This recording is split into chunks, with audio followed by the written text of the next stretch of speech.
오늘 주시는 말씀은 사사기 6장 19절에서 24절입니다.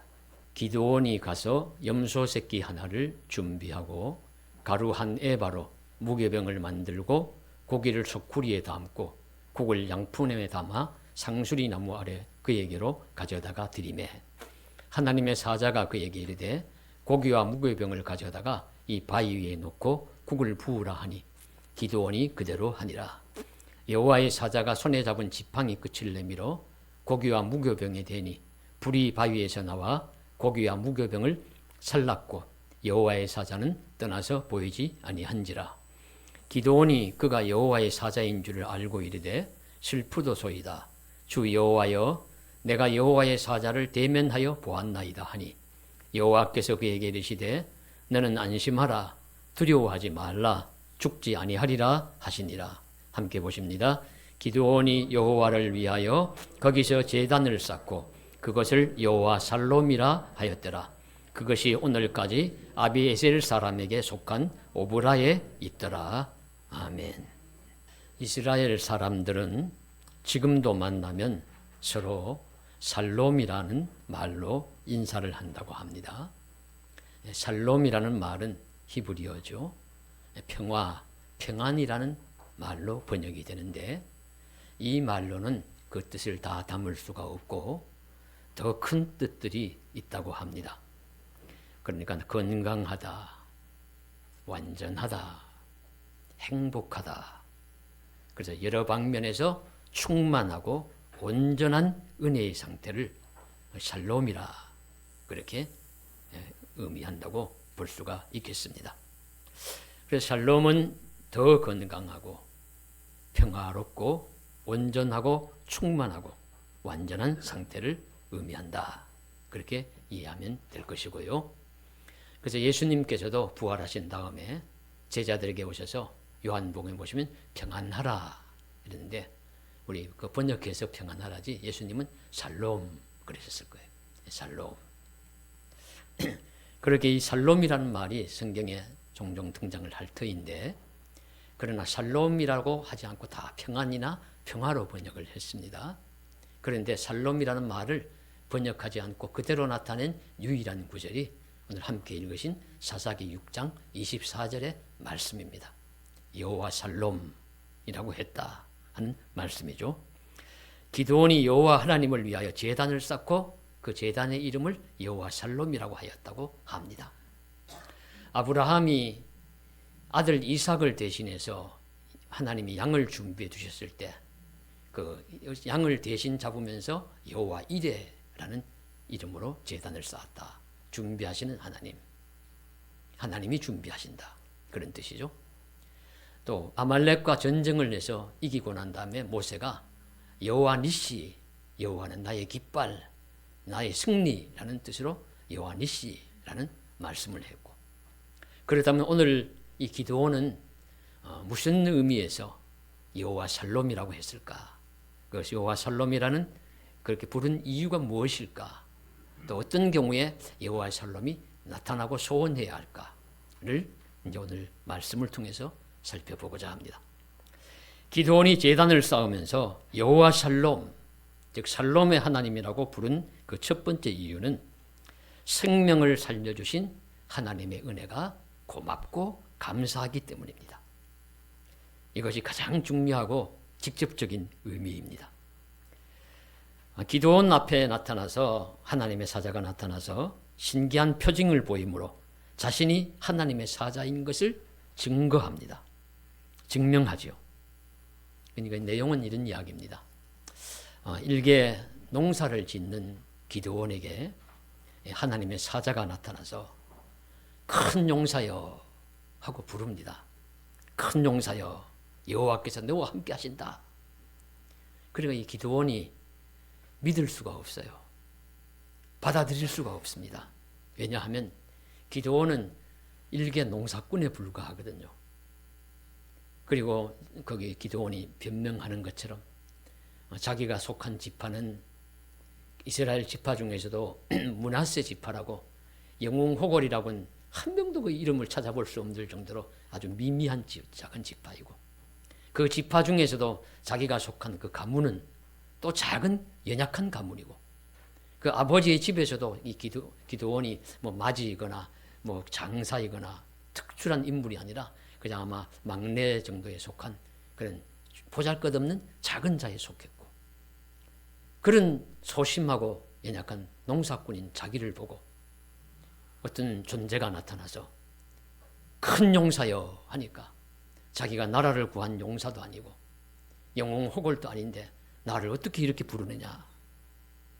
그런데 이제 그 나타난 그 존재가 하나님이 너와 함께 하시니 내가 이 나라를 구해라, 내 민족을 구해라, 이렇게 말씀하시니까 이 기드온은 믿을 수가 없어요. 내가 무슨 힘으로 합니까?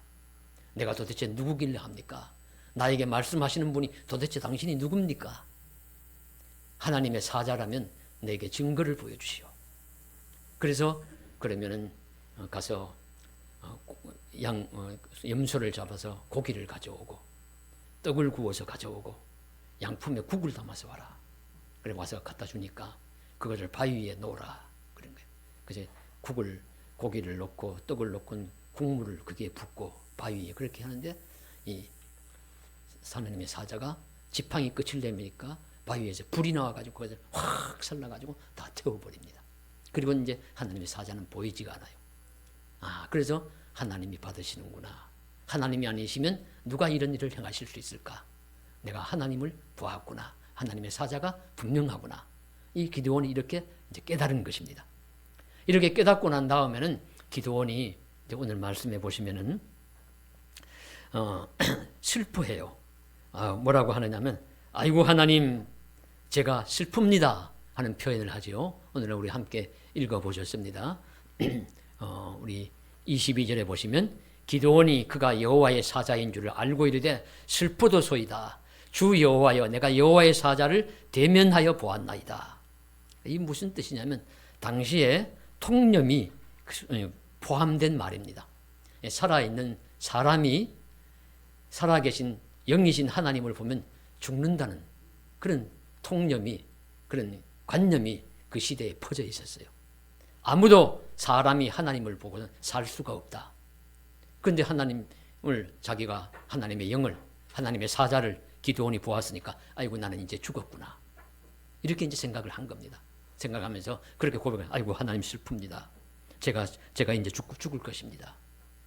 그러니까 하나님이 말씀하시기를, 아니다, 내가 안 죽는다, 내가 죽이지 않겠다.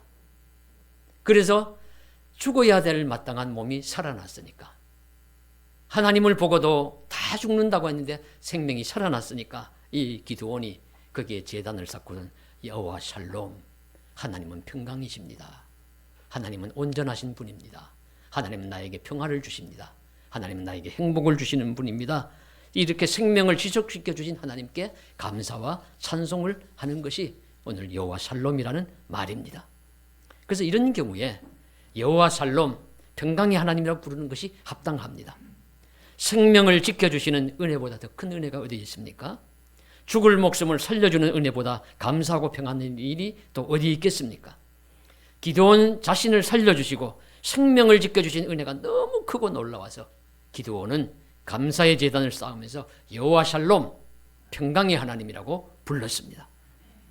사람은 누구나 이런 생명 구원의 은혜를 소원합니다. 누구나 자신의 생명이 지속되기를 사모합니다. 위대한 신앙의 인물인 다윗도 우리 시편 말씀 보면은 찬송의 많은 부분이 생명을 살려주신 하나님께 감사하고 찬송하는 거예요. 나의 힘이신 여호와여, 나의 능력이신 여호와여, 나의 산성이신 여호와여, 나의 피난처가 되시는 여호와여, 나를 지켜주시고 내 생명을 살려주셨으니 감사합니다. 그런 찬송이 시편이죠. 히스기야 왕이 믿음이 좋은 왕인데, 히스기야가 그 나라가 아주 풍전등화의 위기에 있을 때도 하나님께 몸부림치면서 기도했지만은, 그래서 나라가 예루살렘이 구원을 받았습니다. 그리고 난 다음에 선지자를 통해서 내가 죽을 것이다, 죽을 병이 들었다, 그렇게 이야기합니다.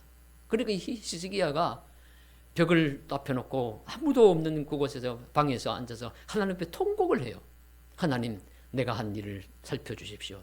제가 한 일을 주님 보살펴 주시고 나를 불쌍히 여기십시오. 살려달라는 말입니다. 생명이 소중하니까 살려달라고 인간이 몸부림치는 거 죄가 아닙니다. 에스더 그 모르드게가 온 그 페르시아의 체포로 되어간 후손들이 위기에 처했을 때, 생명 위기에 처했을 때 모든 사람 유다인들에게 3일 동안 자기처럼 다 같이 금식하고 기도하고 내가 왕 앞에 나아가서 내가 죽으면 내 한 목숨 죽으면 죽을 것이다 하면서 그렇게 기도하면서 나아간 이유도 온 백성을 살리기 위해서, 생명을 살리기 위해서였습니다. 생명이 소중하기 때문입니다. 사람은 누구나 생명 구원의 은혜를 얻고 누리고 싶어 합니다. 그것이 바로 샬롬의 하나님, 평강의 하나님을 사모하는 것입니다. 오늘 우리에게도 이 샬롬 하나님의 은혜가 나타나기를 소원합니다. 그래서 이 그리스도는 이 은혜를 누리는 자들이에요. 물론 우리의 육신의 생명은 언젠가는 누구나 다 죽습니다. 그러나 그 죽음을 넘어서서 영원한 생명을 주시겠다고 예수님은 약속하셨습니다. 누구든지 나를 믿는 자는 영생을 얻으리라, 구원을 받고 영생을 얻으리라. 영원한 생명을 주시겠다는 약속입니다. 죄로 인해서 사망받을 수밖에 없고 사망에서 영원히 저 형벌을 받을 수밖에 없는 그런 우리 죽어야 할 생명이 사는 것입니다. 영원히 사는 것입니다. 그래서 예수님을 통해서 생명 사는 길을 가르쳐 주셨어요. 왜 우리가 다른 많은 것들 내려놓고 포기하고 예수님 믿습니까? 영원한 생명을 얻기 때문입니다. 영원한 생명을 얻기 때문에 다른 세상 사람들은 모르기 때문에 그저 육의 생명이 전부인 줄 알고 육신의 건강과 육신의 인생의 행복만을 찾아서 헤매이지만은 우리는 그것을 넘어서서 영원한 생명이 예수님으로부터 주어졌다는 것을 알기 때문에 예수님을 믿습니다. 죄의 삭은 사망이요 우리 주 그리스도 예수 안에 있는 하나님의 은사는 영원한 영생이라고 로마서 6장 23절에서도 말씀해 주시고 있습니다. 사망 권세에서 이기신 그리스도 예수로 말미암아 우리는 여호와 하나님의 평강, 여호와 샬롬의 은혜가 임재하실 수도 있을 줄로 믿습니다. 아멘. 평강의 하나님으로 말미암아 우리의 영원한 생명이 보장되는 은혜의 생명의 길을 잘 걸어갈 수 있기를 간절히 소망합니다. 그리고 두 번째로 하나님의 샬롬이 필요한 때는 삶이 흔들리고 인생의 어두운 밤과 같은 위기가 찾아왔을 때 요청이 됩니다. 나라나 민족의 위기가 찾아오고 그것이 나와 가족의 위기가 되고 그래서 삶의 환경이 밤과 같이 캄캄하게 되었을 때 무엇보다도 샬롬이 필요합니다. 하나님이 주시는 평강, 평화, 온전함이 요청이 되는 것이죠. 위대한 문학가 톨스토이는 안나 카레리나에서 이런 유명한 말을 했습니다. 행복한 가정은 행복의 이유가 모두 비슷하지만 불행한 가정은 불행한 이유가 모두 제각각이다.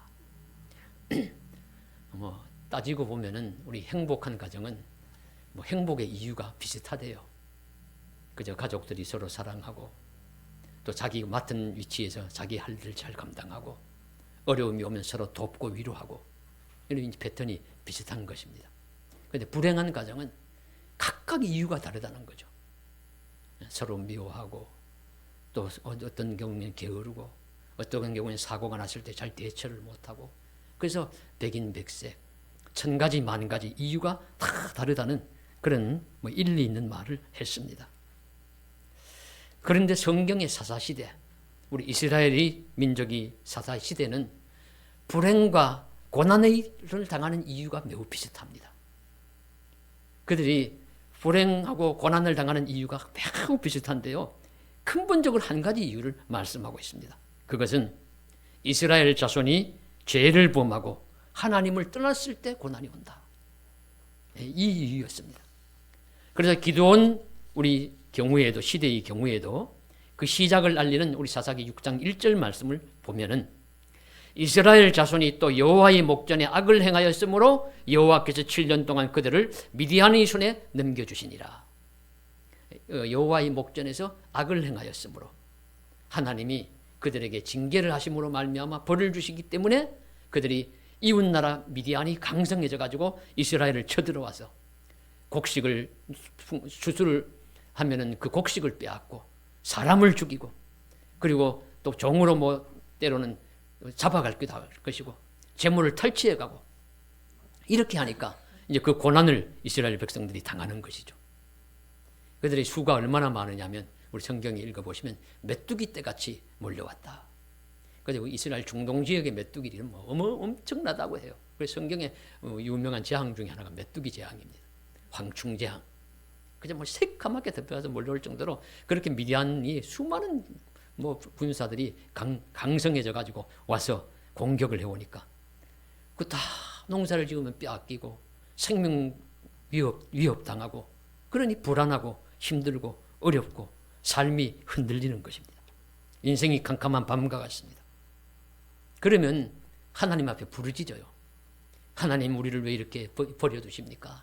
우리를 이렇게 불쌍히 여겨주십시오 하면서 이제 회개하기를 시작하면 하나님이 그 모습을 보시고 이제 불쌍히 여기셔서 구원해 주시는데 이스라엘 민족 중에서 백성 중에서 어떤 하나님을 잘 믿거나 하나님이 택하신 자를 통해 가지고 성령 주의 영을 충만하게 하셔서 아주 우월한 인물이 되게 하십니다. 훌륭한 인물이 되게 만들어 주셔 가지고 그를 통해서 이스라엘 나라를 구원하는 거예요. 그 훌륭한 인물이 사사라고 합니다. 그래서 사사 우리 재판관이라는 의미인데 지도자라는 민족의 지도자라는 뜻이죠. 용기 있고 훌륭한 민족의 지도자를 세우셔서 자기 민족 이스라엘을 구원하십니다. 그래서 이렇게 구원을 받는 은혜가 나타나는 것이 샬롬입니다. 평화가 나타나는 것이고 평안이 주어지는 것이고 행복하게 우리 회복되는 것이죠. 하나님의 샬롬, 하나님의 평화, 하나님 온전한 행복을 주시는 것입니다. 그래서 지구촌에도 우리 삶의 위기가 우리 종종 많이 나타납니다.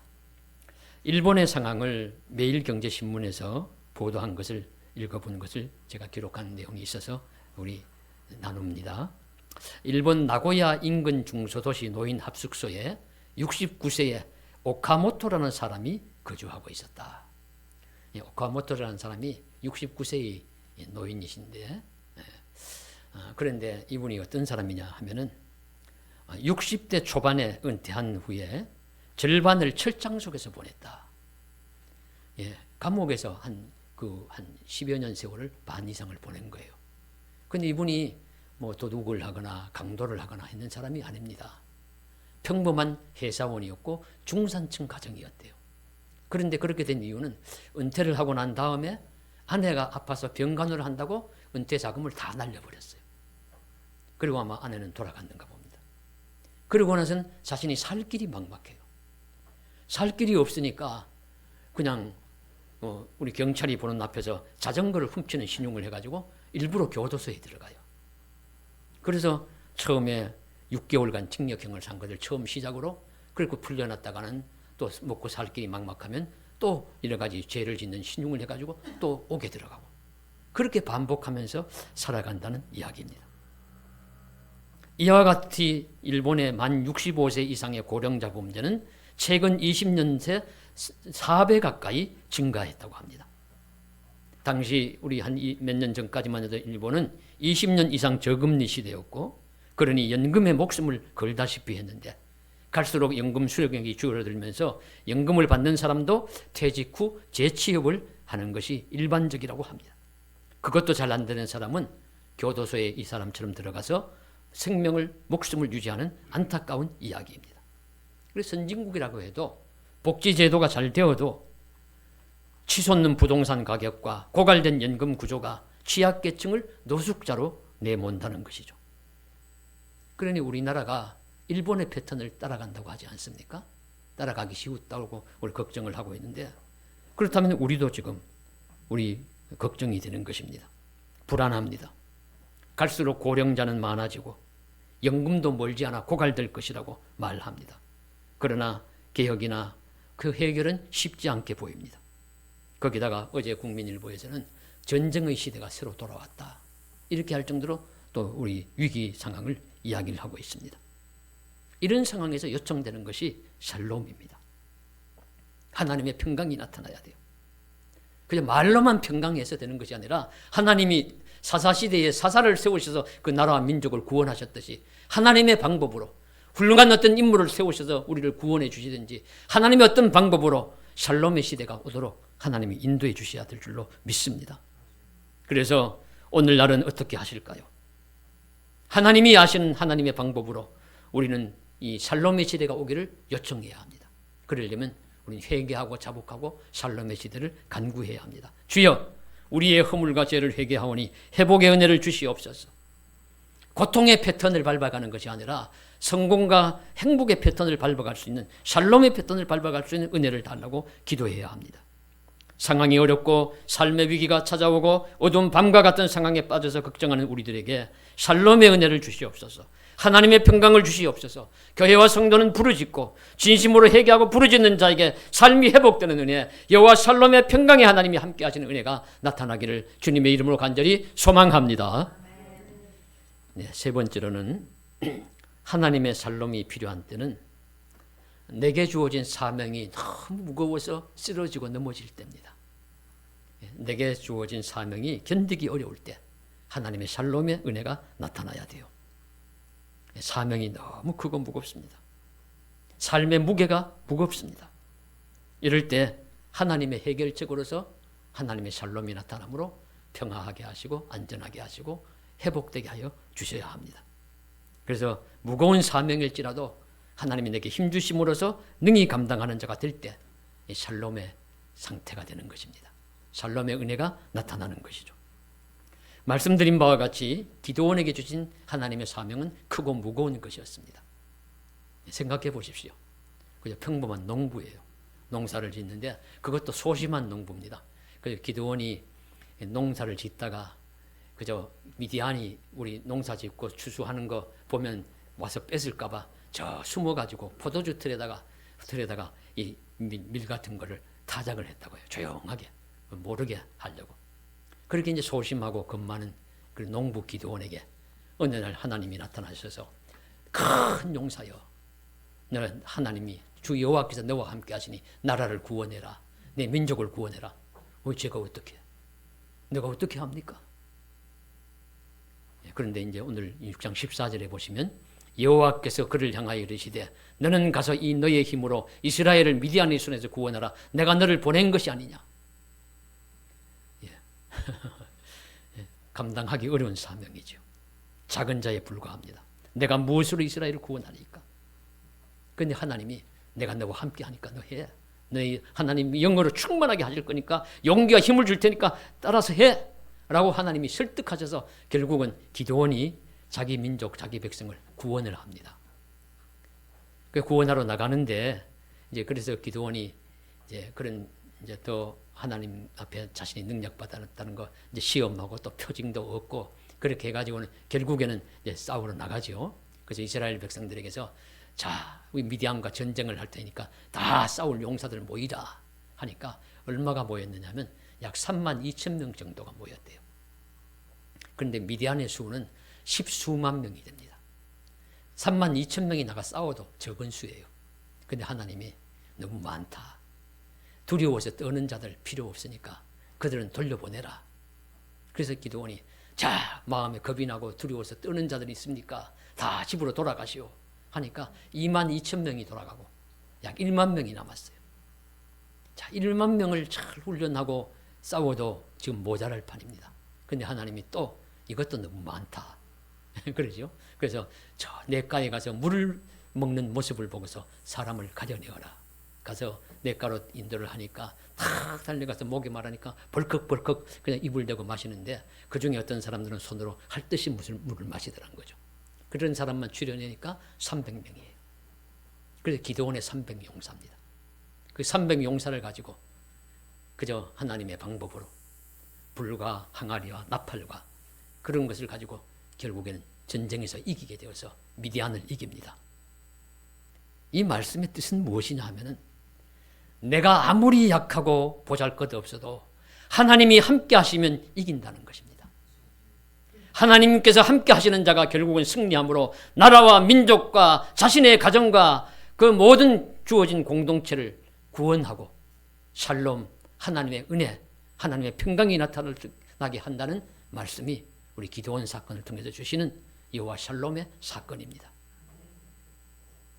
그래서 우리가 볼 때 어떤 큰 일을 하시는 분들은 본래 대단하고 힘이 있고 능력이 출중한 분으로 우리는 생각을 해요. 그런데 알고 보면 아닌 경우도 많이 있는 것 같습니다. 그저 우리처럼 겁 많고 소심하고 평범하고 그런데 그 큰 일을 위대한 일을 하는 경우도 있습니다. 그저 평범한 하나의 예인데요. 이용규 선교사님과 로마 인도를 다니면서 매우 훌륭한 다큐멘터리 영상인 부활을 촬영하고 또 그 촬영한 그런 내용과 그 다녔던 것과 신앙 고백 이런 이야기를 써서 부활이라는 책을 하나 펴낸 것을 제가 읽어보았습니다. 이용규 선교사, 김상철 감독 서로 이제 왔다 갔다 하면서 서로 이제 그 글을 썼는 거예요.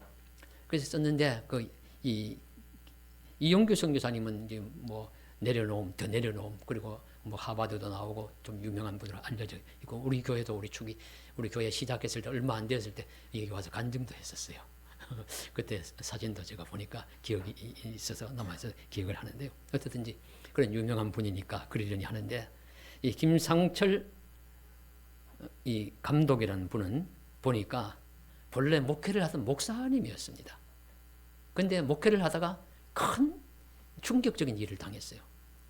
자신이 조그만 교회를 이렇게 하는데 한 부부 성도가 와가지고 막 봉사도 잘하고 그래서 열심히 믿고 봉사를 하는데 알고 보니까 그 남편은 그냥 조폭과 같은 분이고 그 아내는 그 창기와 같은 분이었어요.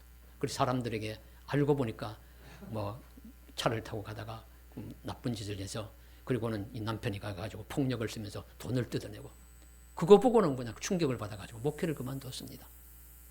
그런 사람입니다.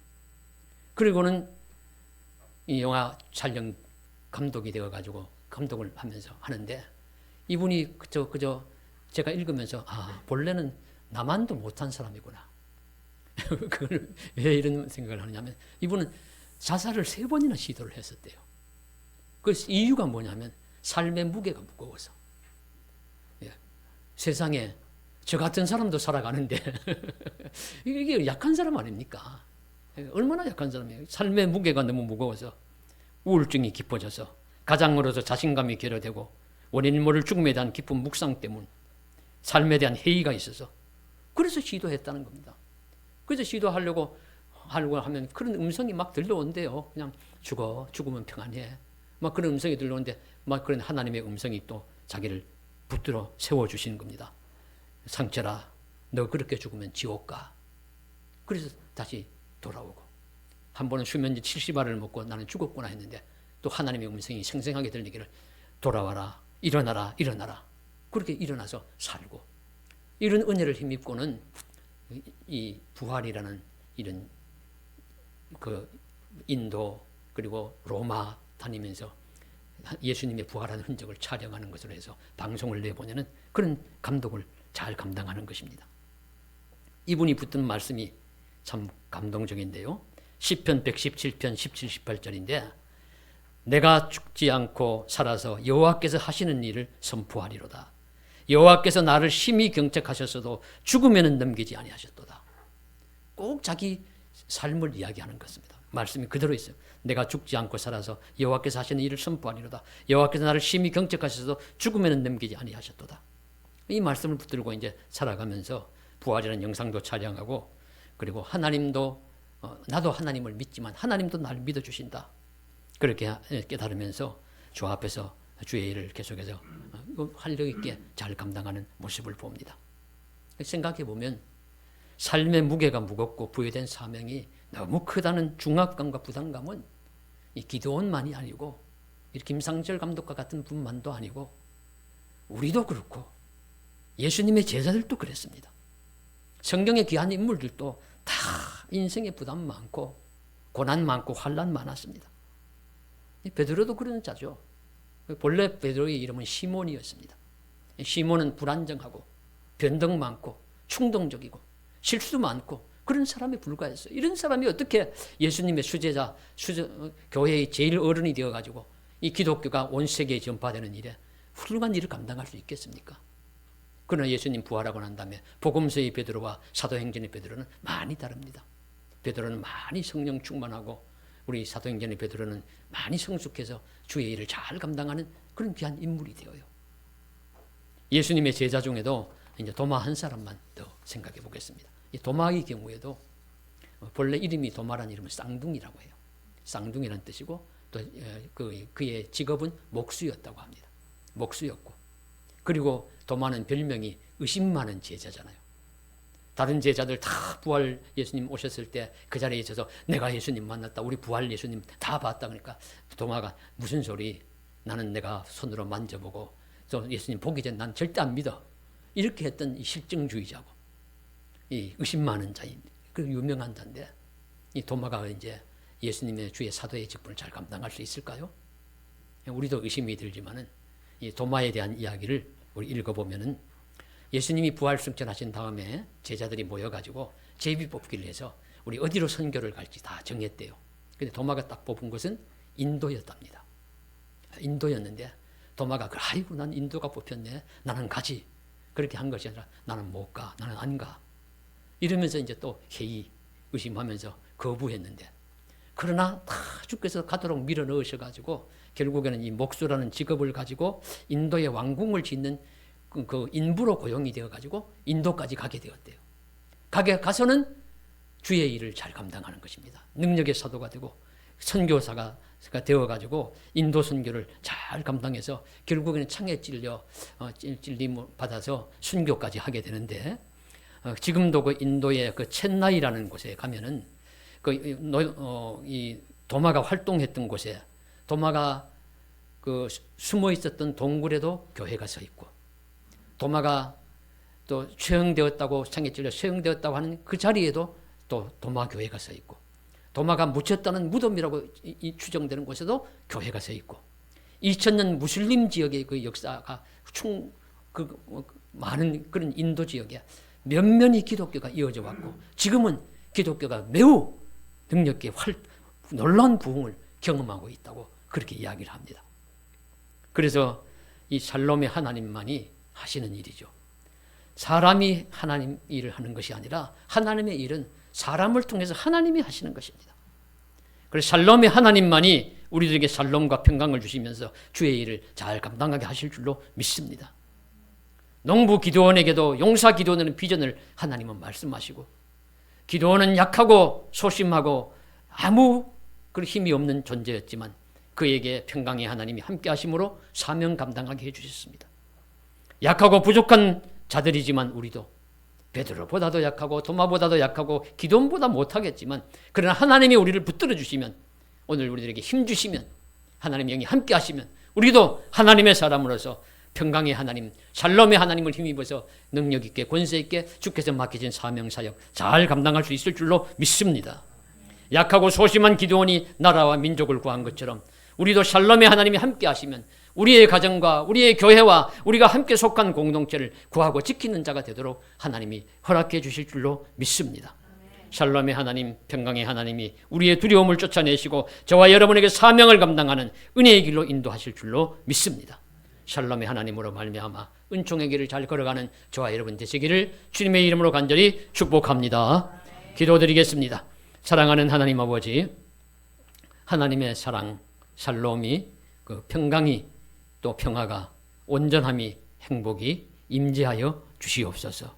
감사함으로 주께서 맡기신 사명 무겁고 힘들더라도 잘 감당할 수 있는 자 되게 하여 주옵시고, 삶의 위기와 어려움이 닥쳐와도 믿음으로 승리하는 자가 되게 하여 주옵시며, 또 여러 가지로 우리 생명이 위경에 당하더라도 생명 구원 은혜의 역사 함께 하심으로 주의 샬롬의 은총이 그대로 임재하여 주 안에서 살아가는 복된 저희들 되게 하여 주시옵소서.